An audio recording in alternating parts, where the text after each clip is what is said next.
Yeah, listen, he did not mention it the 3 times I've seen him in New Hampshire.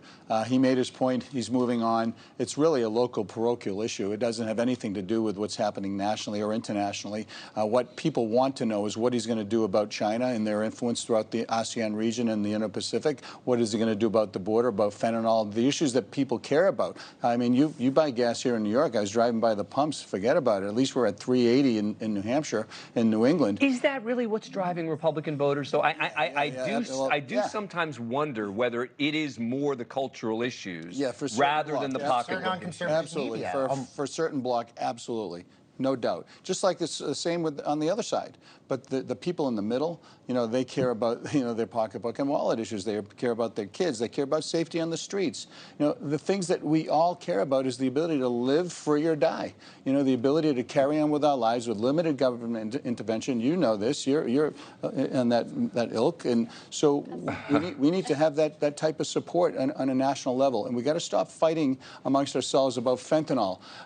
Why is that a political issue, dealing with fentanyl?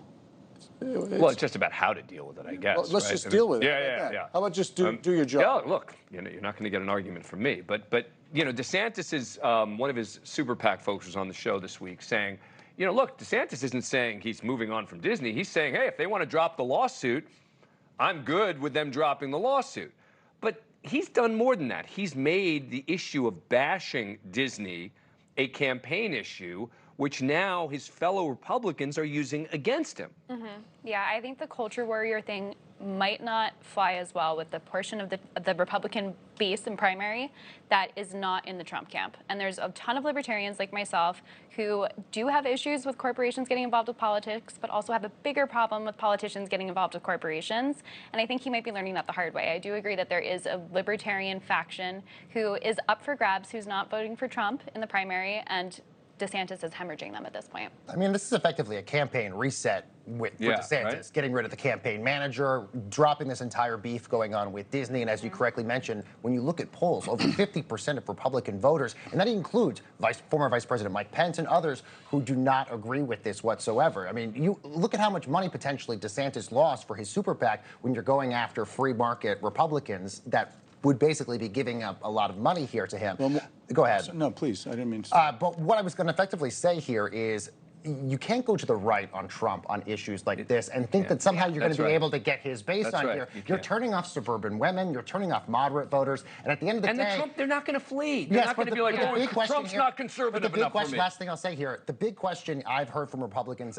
is, has DeSantis done enough brand damage to himself that he's no longer a viable candidate in 2028 anymore? If you want to be the king, you have to beat the king. And you can't be a Trump light, as you referenced, because we already have Donald Trump. So you have to define yourself. Yeah, it's a reset. McCain did it, what, 4 or 5 times, and he ultimately won not only the New Hampshire primary, but he won many primaries and was the nominee. There's nothing wrong with resetting. I've run 21 races, 19-2, and yeah, sometimes you have to reset and you got to change gears, and sometimes you make unforced errors, you make mistakes. You got to stand up, say I made a mistake, and drive on.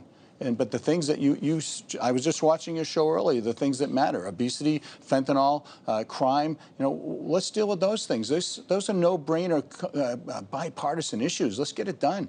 Believe me, we'll have our bipartisan conversation because that's all I focus on in this show is trying to get solutions. Yeah, I was the most bipartisan senator in the U.S. Senate. And, I know you were. We got some stuff done, but, you know, it's like... These days, you couldn't... These days, you wouldn't be able to do it. They don't even talk in the gym. Yeah. Okay? The neutral place. They don't even talk. Yeah, it's out of control, and we got to send people there who want to solve problems.